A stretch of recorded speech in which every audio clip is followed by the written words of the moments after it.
এই বর্ষা বা সামনের পুজোয় ২-৩ দিনের জন্য কোথাও ঘুরতে যাবেন ভাবছেন? তাহলে চলে আসুন আমাদের পার্শ্ববর্তী রাজ্যে এই পাহাড়, জঙ্গল আর ঝর্ণায় সমৃদ্ধ এই কেওনঝড়ে। আর এই ২-১ দিনের জন্য ট্যুর ডিটেলস জানতে এই ভিডিওটি স্কিপ না করে দেখতে থাকুন। Good morning. আজকে আমাদের কেওনঝড়ে সেকেন্ড ডে। আমরা গতকাল কেওনঝড় থেকে কেওনঝড় আসার পথে এই রুটে যত সাইট সিন হয় সেগুলো করে নিয়েছি। আমরা এখন যাচ্ছি কেওনঝড়ের অন্তর্গত কান্ডাধার ওয়াটারফলসের দিকে। তো কান্ডাধার ওয়াটারফলস দুটো আছে, একটা কেওনঝড়ে আছে আর একটা আছে সুন্দরগড়। সুন্দরগড় এখান থেকে মোটামুটি প্রায় ১০০ কিলোমিটার। তো সেটা করতে গেলে পুরো একদিন একটা সময় লেগে যাবে।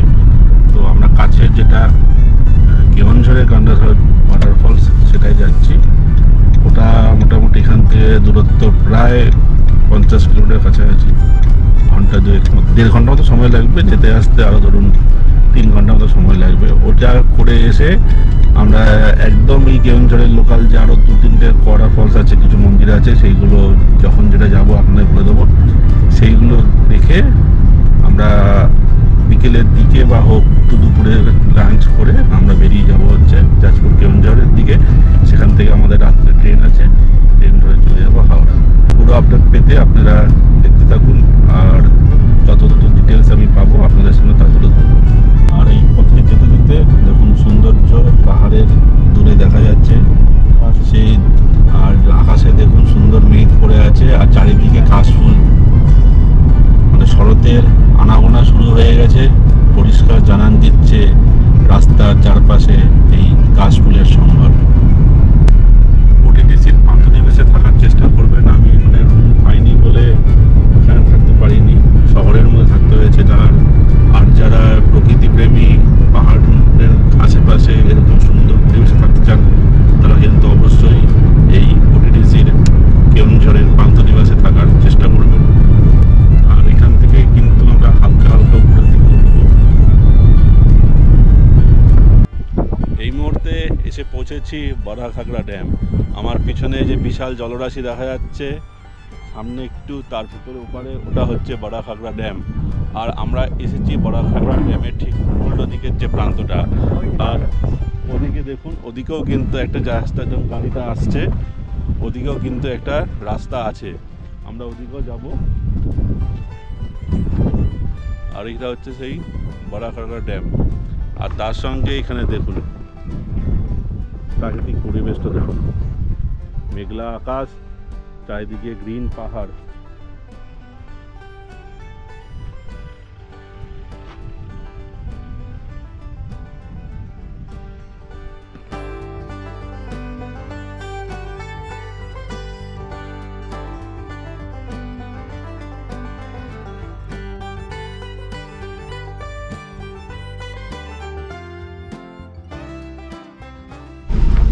আমরা চলে এসেছি কান্ডাধার ওয়াটারফলসের একদম এন্ট্রি গেটের ওখানে।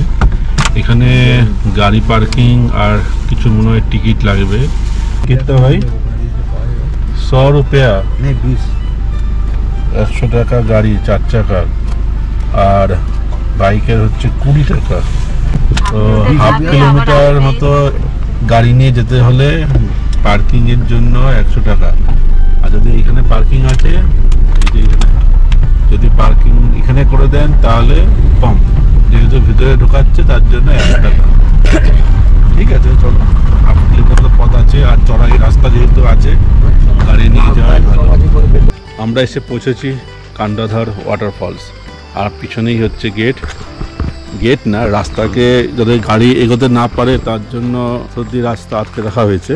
আর এদিক দিয়ে যেতে হবে কান্ডাধার ওয়াটারফলস। আর একটি পাশেই আছে কিন্তু একটি মন্দির, এখানে আছে ছোট্ট একটি শিব মন্দির। আপনারা চাইলে এখানেও যেতে পারেন, জুতো খুলে অবশ্যই। নন্দী ঠাকুর এখানে আছে, আর ভিতরে আছে শিব ঠাকুর।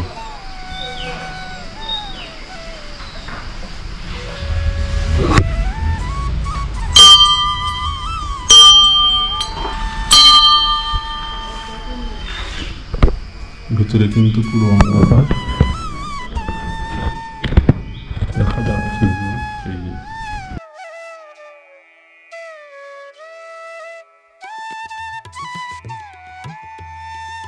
হচ্ছে শিব মন্দির, যদিও মূল প্রবেশদ্বারে তালা দেওয়া এখন। আর এই হচ্ছে পুরো মন্দিরটি।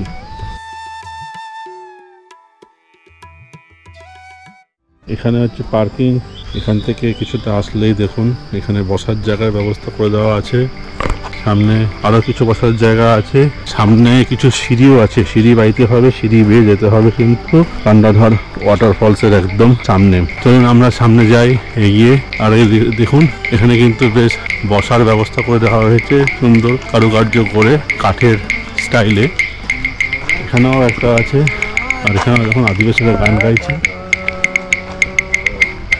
আর এখানে আছে দেখুন বসার জায়গা। আর এখান থেকে পাহাড়ের রূপটা দেখুন।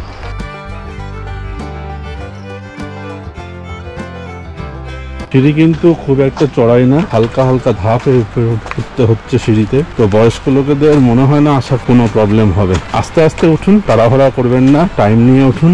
এখান থেকে একদম পুরো খাড়া একটু উঠতে হবে। আর এই হচ্ছে কান্ডাধর ওয়াটারফল।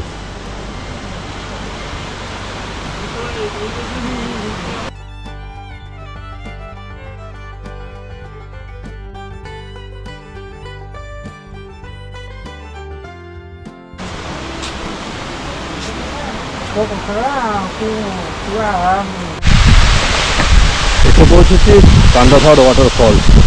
নিচে তৈরি হচ্ছে প্রাকৃতিক দ্বারা সৃষ্ট একটি পুল। আর এখানে পড়ছে সেই কান্ডাধর ওয়াটারফলসের জল।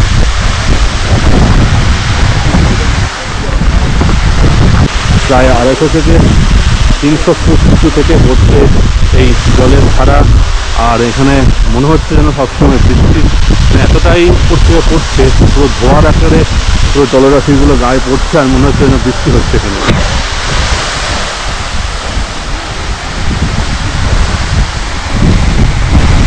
সিঁড়ি দিয়ে নিচে নামলে একদম জলের কাছে পৌঁছে দেওয়া যাবে।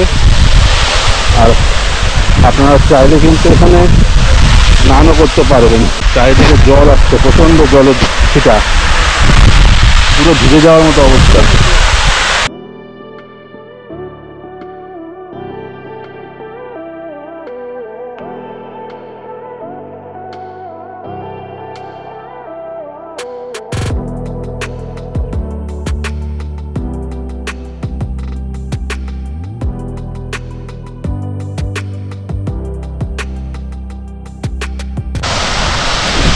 অনেক সময় এখানে রেনবো দেখা যায়, কিন্তু এই মুহূর্তে রেনবো কিন্তু দেখা যাচ্ছে না।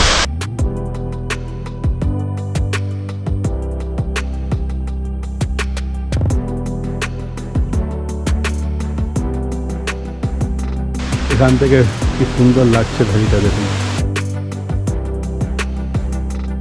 আর এই জঙ্গলের মধ্যে সুন্দর একটি জলপ্রপাত হচ্ছে কান্ডাধর ওয়াটারফল। এখানে গাছটা আছে বলে অনেকখানি ডিস্টার্ব করছে, নাহলে কিন্তু এই ওয়াচ টাওয়ার থেকে দেখতে বেশ ভালোই লাগতো।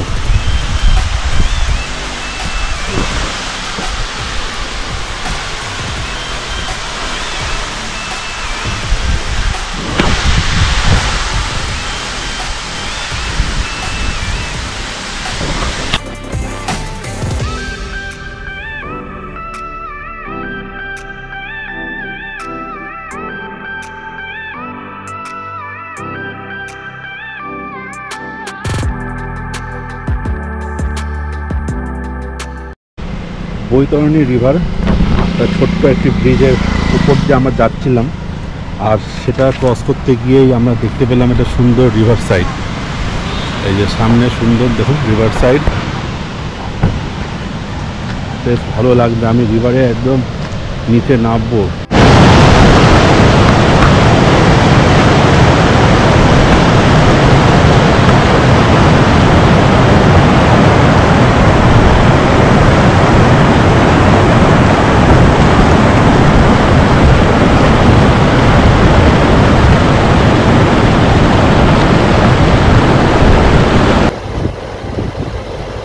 বৈতরণী রিভার এটে গতকাল দেখেছিলাম ভীমকুণ্ডে, সেই ভীমকুণ্ডের আগে এই কেওনঝড় থেকে কান্ডাধর ওয়াটারফলসের দিকে যাওয়ার পথে এখানে আবার দেখা পেলাম এই বৈতরণী নদী। এই ব্রিজের উপর দাঁড়িয়ে আমরা কিছুক্ষণ সময় অতিবাহিত করছি।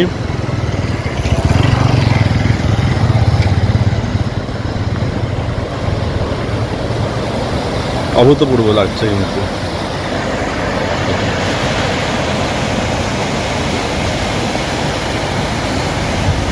আর ঠিক এর পাশেই কিন্তু এখানে হনুমানজির টেম্পলও একটা আছে।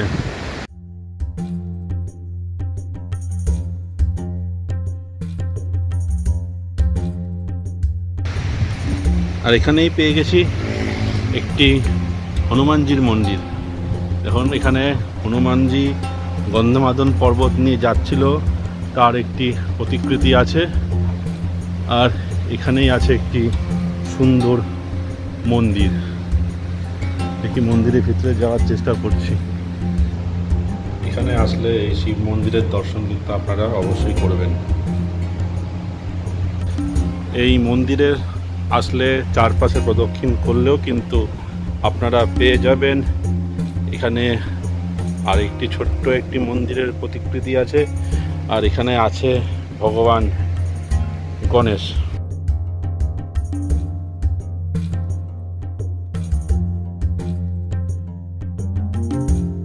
আর এরও পাশে কিছুটা এগিয়ে গেলে আপনি এখানে দেখতে পারবেন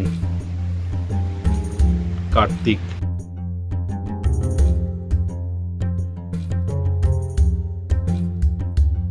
আর এ পাশে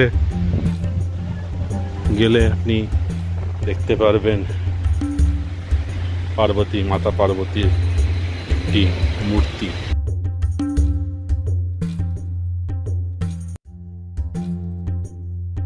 আর এখানে আছে হনুমানজি গন্ধমাদন পর্বত এবং গদা নিয়ে।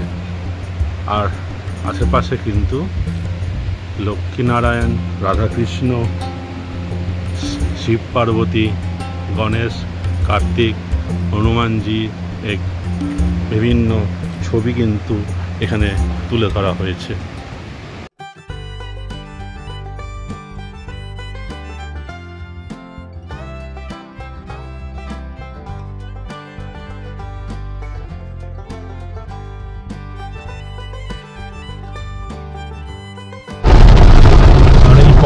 চলতে এখন শুরু হয়েছে তুমুল বৃষ্টি। গতকাল থেকে এখনো পর্যন্ত একটা কিন্তু বৃষ্টি পাইনি। আর এখন শুরু হয়েছে তুমুল বৃষ্টি। আপনাদের দেখাতে দেব।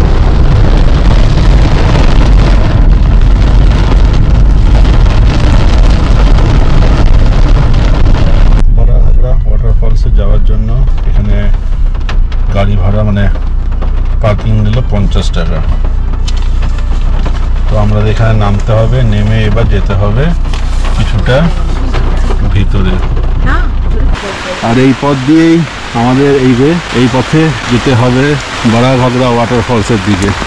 আমরা এসে পৌঁছেছি বড়াঘাগরা ওয়াটারফলসের দিকে। এদিকে দেখুন পার্কের মতো করা আছে, বসার ব্যবস্থাও আছে। আর এদিকে উপরে উঠে যেতে হবে, উপরে যাওয়ার রাস্তা আছে।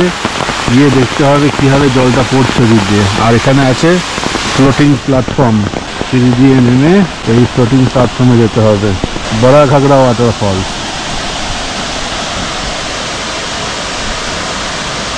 প্রায় 50 ফুট উপর থেকে পড়ছে এই জলের ধারা বড়াঘাগরা ওয়াটারফলসে। এর উপরেও ওঠা যায়। এই বাদিকে সিঁড়ি আছে, সিঁড়ি বেয়ে উপরে উঠলে এই জলের ধারা উপর থেকে পড়ছে সেটাও দেখা যাবে। আর এখানে দেখুন জল পড়ে কিন্তু একটি প্রাকৃতিক পুল সৃষ্টি হয়েছে। আর এদিকে দেখুন পুরো ফ্লোটিং প্ল্যাটফর্ম করে দেওয়া হয়েছে যাতে আপনি পুলের এবং জলপ্রপাতের যতখানি কাছে যাওয়া সম্ভব সেদিকে যেতে পারেন। আর এই সিঁড়ি দিয়ে উপরে উঠলে আপনি উপরের ভিউটা দেখতে পাবেন। চলুন আমিও যাই। এসবে দেখুন বাঁদরের ছড়াছড়ি, বাঁদরের বাদনামি এখানেও বিদ্যমান। আমরা উপরে চলে এসেছি। এবার এই পথ ধরে আমরা এগিয়ে যাব উপরের ভিউটা দেখার জন্য। এই পথ দিয়ে এসে, সামনের পথ দিয়ে এসে দেখুন এখানেও পার্কিং এরিয়া আছে। আর এই যে এই পথে যাচ্ছি ওই উপরের ভিউটা দেখার জন্য। এই পথ দিয়ে দেখুন এই রাস্তা চলে গেছে ওদিকে যেতে হবে। আর এইখানে কিন্তু মানুষ পিকনিক স্পট হিসেবে ব্যবহৃত করে, কিন্তু সেটা হওয়ার জন্য চারিদিক নোংরা। দেখুন কী হারে নোংরা করে রেখেছে জনগণ। মানুষকে এটা বুঝতে হবে যে পরিবেশটাকে নষ্ট করলে চলবে না। এই যে জলগুলো আসছে, এই জলগুলো আসছে কিন্তু বড়াঘাগরা ড্যাম থেকে যে জল ছাড়া হয়েছে সেই জল এদিক দিয়ে যাচ্ছে। আর এই জলই কিন্তু এই সামনের এখান থেকে গিয়ে নিচে ওই ঝর্ণার আকারে পড়ছে। আর এই উপরে চলে আসলে ঝর্ণার সঙ্গে সঙ্গে কিন্তু এখানে একটি শিব মন্দিরও আছে। আপনারা চাইলে এই শিব মন্দিরে এসেও দেবের দর্শন করে নিতে পারেন।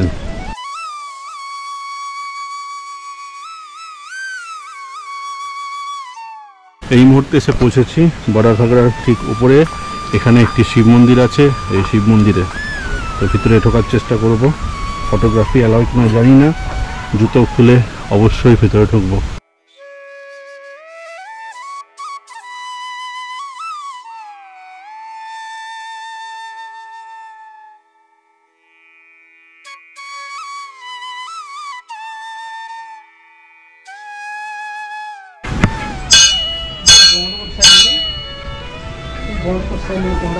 বন্ধ, তালা দেওয়া আছে।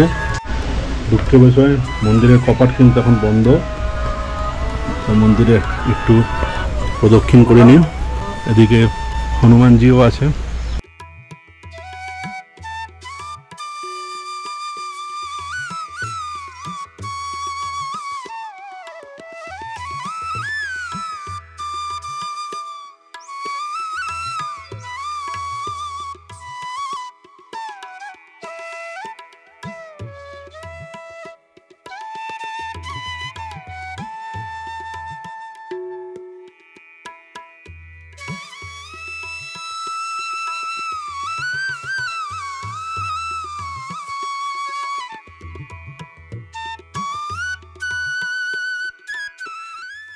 এই সামনে গাছের আড়ালের থেকে যখন জলটা পড়ছে, আর আমরা কিছুক্ষণ আগে ছিলাম নিচে ঠিক এই জায়গাটাতে। আমি চলে এসেছি একদম ওপর থেকে এই বড়াঘাগরার দৃশ্য আপনাদের তুলে ধরছি। আর এখান থেকে দেখুন পাথরের আকারগুলো কি সুন্দর লাগছে।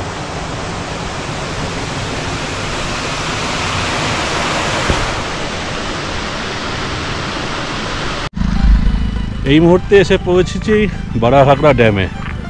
আমার পিছনে যে বিশাল জলরাশি, এটাই হচ্ছে সেই বড়াঘাগরা রিভার ড্যাম। আর এটা এই যে আটকে দেওয়া হয়েছে ড্যাম দিয়ে। আমরা যাব হচ্ছে ওদিকে। দেখুন কি সুন্দর, বিশাল বড় এরিয়া জুড়ে বিশাল বড় একটা জলাশয়, ড্যাম দিয়ে জলটাকে বেঁধে রাখা হয়েছে এই বড়াঘাগরাতে। খুব সুন্দর লাগছে। আকাশ মেঘলা, যদি আকাশ পরিষ্কার থাকতো, রোদ উঠ থাকতো, কিন্তু এই জলের রঙই আলাদা হতো। আর এখন যেহেতু বর্ষাকাল, জল কিন্তু ঘোলাটে। শীতকালে যারা আসবেন, শীতকালে কিন্তু এই জল একদম পুরো সবুজ থাকবে, একদম ক্রিস্টাল ক্লিয়ার।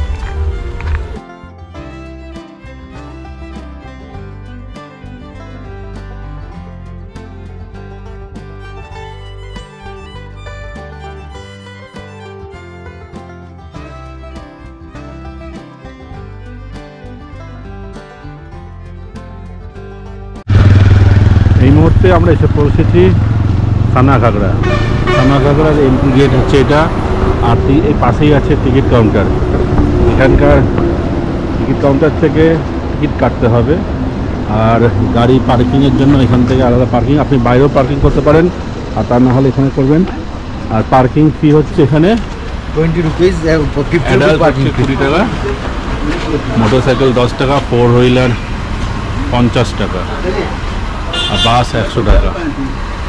এই হচ্ছে পার্কিং ফিস এখানে দেওয়া আছে। গাড়ির নম্বর দিয়ে পার্কিং এন্ট্রি দিয়ে ভিতরে যেতে হবে।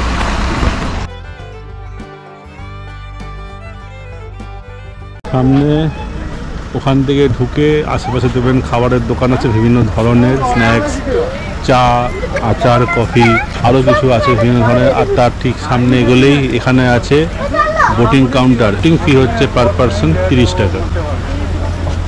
আর এদিক দিয়ে নিচে সিঁড়ি দিয়ে নিচে নেমে গেলে আপনি চলে যাবেন বোটিংয়ের জায়গায়। সামনে আছে ফ্লোটিং টি প্ল্যাটফর্ম, ঠিক যেরকম আমরা দেখেছিলাম বারাঘাগড়াতে, এখানেও তাই। আর এটি যেটা বোঝা যাচ্ছে এটি হচ্ছে এখানকার একটি জনপ্রিয় পিকনিক স্পট। এখানে বোট রাখা আছে আর এখানে আছে লাইফ জ্যাকেট। বোটিং করার সময় কিন্তু লাইফ জ্যাকেট পরা বাধ্যতামূলক। আপনারা চাইলে এখানে এসে বোটিংও করতে পারবেন।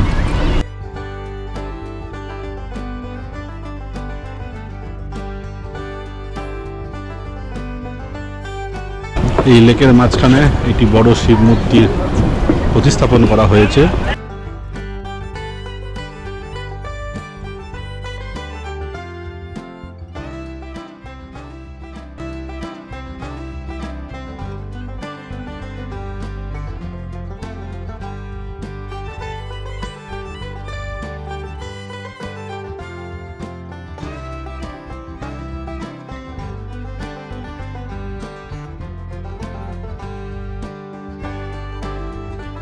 এই রাস্তা দিয়ে এসে আপনি এই সিঁড়ি বেয়ে কিছুটা উপরে উঠলেই পৌঁছে যাবেন সানাঘাগড়া ওয়াটারফলসে। বেশ কয়েকটি সিঁড়ি কিন্তু বেয়ে এখানে উঠতে হবে। সিঁড়িগুলি ঢাল মোটামুটি ঠিকঠাকই আছে।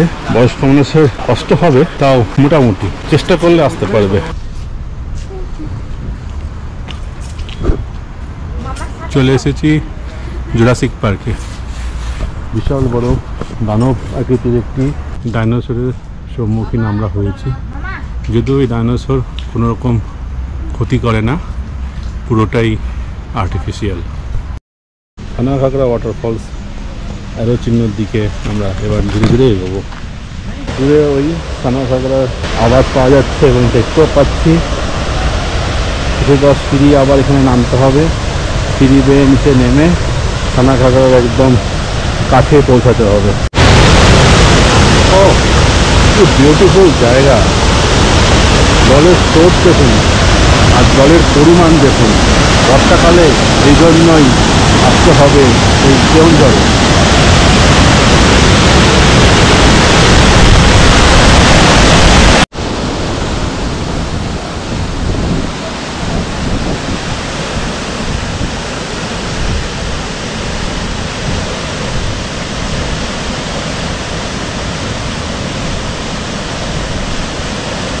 প্রায় 30 ফুট উপরে পড়ছে এই সানাঘাগড়া ওয়াটারফল। আর প্রত্যেকটা ওয়াটারফলসের মতো এখানেও কিন্তু তৈরি হয়েছে একটি প্রাকৃতিক পুল। আর সেই পুল থেকে জলের ধারা বয়ে চলেছে নিচের দিকে।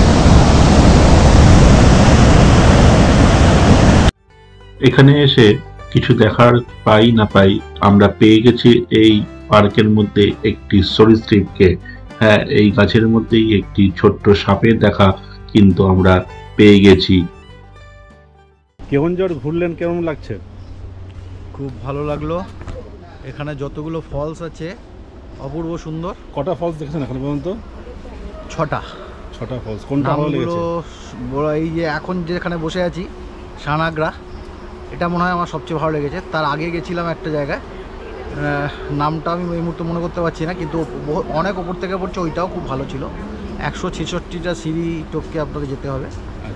তো সেইটা একটু কষ্টকর ব্যাপার হলেও পৌঁছতে পারলে খুব ভালো লাগবে। আর বাঙালি ভ্রমণপ্রিয় মানুষদের বলবেন এই কেওনঝড়ে আসতে?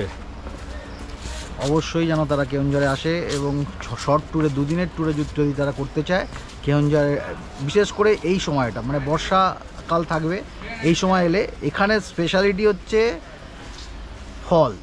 যতগুলো ফলস আছে সবগুলো অপূর্ব সুন্দর আছে, শুধু আপনাদেরকে টাইমিংসটা বেছে নিতে হবে। এটা হচ্ছে এই টাইমসটা সবচেয়ে ভালো, বর্ষা শেষ হওয়ার মুখে এই সময়টা এলে আপনি খুব ভালো উপভোগ করতে পারবেন। 2 দিনের জন্য খুব ভালো ট্যুর হবে। আচ্ছা, আপনার নাম? রতন চক্রবর্তী। আপনি কোত্থেকে এসেছেন? আমি শ্রীরামপুর হুগলি ডিস্ট্রিক্ট থেকে আসছি, ওয়েস্ট বেঙ্গল। আচ্ছা আচ্ছা, ধন্যবাদ। আর সবাইকে বলবেন তাহলে এখানে আসতে, তাই তো? অবশ্যই অবশ্যই। এই সানাঘাগড়া জঙ্গলের ভিতরে আপনি পেয়ে যাবেন কিন্তু চিতাবাঘ, হাতি, ভাল্লুকের মতো আর্টিফিশিয়াল জন্তু জানোয়ার। যদি অরিজিনাল পাওয়া যেত তাহলে কিন্তু আরো বেশ ভালোই লাগতো। যদিও সন্ধ্যের সময় এসব হঠাৎ করে চোখের সামনে পড়ে গেলে কিন্তু যথেষ্ট আতঙ্কের বিষয়।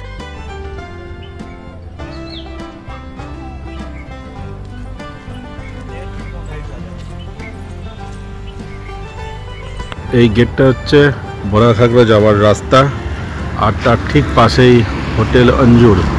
এখানে আমরা এখানে খেয়ে নিলাম লাঞ্চটা। আজকের লাঞ্চ মোটামুটি ঠিকঠাক ছিল।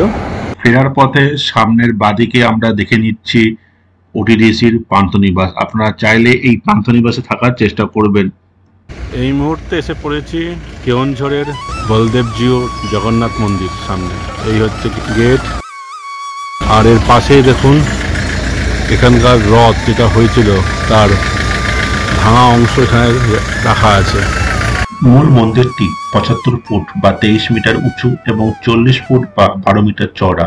প্রধান মন্দিরটি কেন্দুয়াঝড় শহর থেকে প্রায় 5 কিলোমিটার দূরে ইছাপুরে অবস্থিত। ভারী বাউলমালিয়া পাথরের শ্রী বলদেব ইহুদি মন্দিরের 7 ধাপের নির্মাণ রয়েছে এই মন্দির। প্রাচীন ওড়িশার স্থাপত্যের বিষয়ে প্রদর্শন করে এর পাশের অন্যান্য ছোট মন্দিরের সাথে একজন সুন্দর মন্দির দেখতে পাবেন। ভগবান বলদেব তার ভাই ও বোনের সাথে মন্দিরে পূজিত হন প্রধান দেবতা রূপে। মন্দিরে প্রবেশের পর উপবিষ্ট অবস্থায় তুলসীকে দেবী হিসেবে উপস্থাপনা করা একটি মূর্তি উপস্থিত রয়েছে। বিভিন্ন গুরুত্বপূর্ণ উৎসবের সময় দেবতারা বিভিন্ন পোশাক পরেন এবং বিভিন্ন উপায়ে সজ্জিত হন। রথযাত্রার সময় রথে 3 দেবতা আরোহণ করেন, সেটি ব্রহ্মা তালধ্বজা রথ নামে পরিচিত। এটি ছিল বিশ্বের সবচেয়ে বড় রথ। মন্দিরের প্রধান উৎসব হলো রথযাত্রা, শ্রী গুন্ডিচা এবং বহুদা যাত্রা হিসেবে এটা অনুষ্ঠিত হয়। শ্রী বলদেব ইহুদির প্রধান নৈবেদ্য ফল রাসাবলী বা অত্যন্ত বিখ্যাত বলদেবজিউ মন্দিরটি প্রায় 2 একর জমির উপর নির্মিত। মোট এলাকায় 2টি অংশ আছে, এক অংশে বিভিন্ন মন্দির এবং অন্য অংশে বাগান। মন্দিরের চারপাশে একটি সীমানা রয়েছে যেটি 46 ফুট উঁচু। গুরুত্বপূর্ণ উৎসবের সময় বলদেবজিউ, জগন্নাথ এবং সুভদ্রা দেবতাদের বিভিন্ন পোশাকে সজ্জিত করা হবে। এই ঐতিহ্য পেশা অলঙ্কার ধর্মীয় অলঙ্কার নামে পরিচিত। এটা বিশ্বাস করা হয় যে মুঘল সম্রাট আওরঙ্গজেবের আমলে উড়িষ্যার সুবেদার খানি দুরান 1661 সালে বলদেবজিউ এর মূল মন্দিরটি ভেঙে ফেলেন এবং মন্দিরের অবশিষ্টাংশে একটি মসজিদ নির্মাণ করেন। ভক্তরা ছদ্মবেশে দেবতাকে গোমতী নদী গিয়ে নৌকায় গিয়ে বারঙ্গা বা ছেদারা জঙ্গলের কাছে একটি গোপন স্থানে রাখে। পরে এটি সখীবাটা লুনা নদীর কাছে বলরামপুরে গ্রামে স্থানান্তরিত হয়। পরে এটি বর্তমান ইছাপুর মন্দিরে স্থানান্তরিত হয়। সিদ্ধ বলদেবজিউ বর্তমান মন্দিরটি উড়িষ্যার 1761 সালে ইছাপুর বা কেন্দুপাড়া মারাঠা শাসনকালে নির্মিত হয়েছিল। এটি নির্মাণ করেছিলেন কুজঙ্গার রাজা গোপাল সান্ধ্যা এবং চেদারা কিল্লার জমিদার শ্রীনিবাস নরেন্দ্র মহাপাত্র, একজন সাধুসন্ত গোপীদাস এবং সাইতরত গিরি তৎকালীন মারাঠা সেনা সাহিব ভুজা জানোজি ভোসলেকে রাজি করান এবং মূল মন্দিরের জগমোহন, ভোগমণ্ডপ বা অর্ঘ্যহল, গুন্ডিচা মন্দির এবং প্রাচীর নির্মাণ করেন। আমাদের এই 2 দিনের কেওনঝড় ট্যুর প্রায় শেষের পথে। আমরা এই বলদেবজিউর টেম্পল থেকে বেরিয়ে সোজা চলে যাব যাজপুর কেওনঝড় রোডে, সেখান থেকে ট্রেন ধরে ফিরে যাব হচ্ছে আমাদের শহরে। তো আমরা শুরু করেছিলাম মা তারিণী টেম্পল দিয়ে, আর আমাদের যাত্রা শেষ করছি এই বলদেবজিউ টেম্পল দিয়ে। দেখতে থাকুন, ঘুরতে ভালোবাসি আর সঙ্গে থাকুন। আর চ্যানেলে নতুন হয়ে থাকলে চ্যানেল অবশ্যই সাবস্ক্রাইব করবেন। ধন্যবাদ।